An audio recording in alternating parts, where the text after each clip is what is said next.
My name is Dr. Jacob Shear, and I'm here with the Reboot Exercise Tip of the Week. And we're doing it from my basement because we're in quarantine.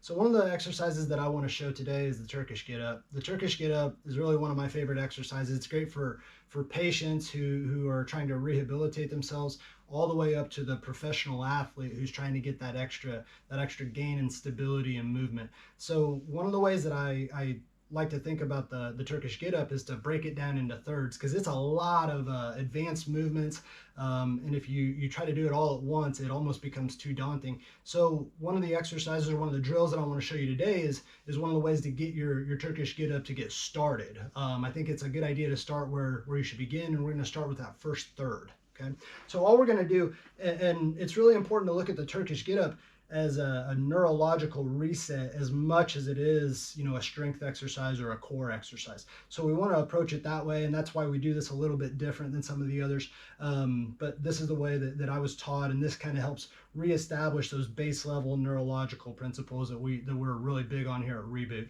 So we want to check this out by first rolling over to our side into this fetal position, right? And then from here, you're going to roll over. And you see that I keep my hands engaged. You have to act like you have a kettlebell or a weight. Some people also do this with a shoe, which we'll show later on. But from here, what you're going to do is you're going to push that kettlebell, or that imaginary kettlebell, up into the air. And then from there, you're going to take that left hand, place it out here, and then place that left leg over here. And what you can see is that it creates this bowstring effect between my legs and my arms. And from here, what we want to do is we want to use that tension through here to punch up into the air and roll to our left elbow. So it looks something like that, right? And one of the big things that I see people do is they bring this hand way out here or way out here, and they just have no control of it. You have to remember that this is going to be a kettlebell at some point, so we want to act like it, right? So then from here, we want to go back down. We're going to go back up. And this is a drill that you can just repeat over and over and over. And it's a great way, even if you're just laying around on the ground, it's a great way for you to get up. Last one, and then we'll drop back down. And obviously, come back down the same way you went through. And again, because this is a kettlebell, we want to act like that, and we're going to roll it around to the other side.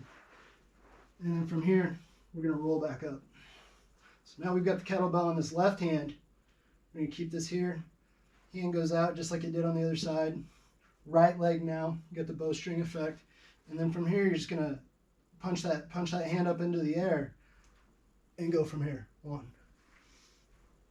2, 3, 4, 5. Everything back down. You're gonna roll over to that side, drop that imaginary kettlebell, and that gets your Turkish Getup started.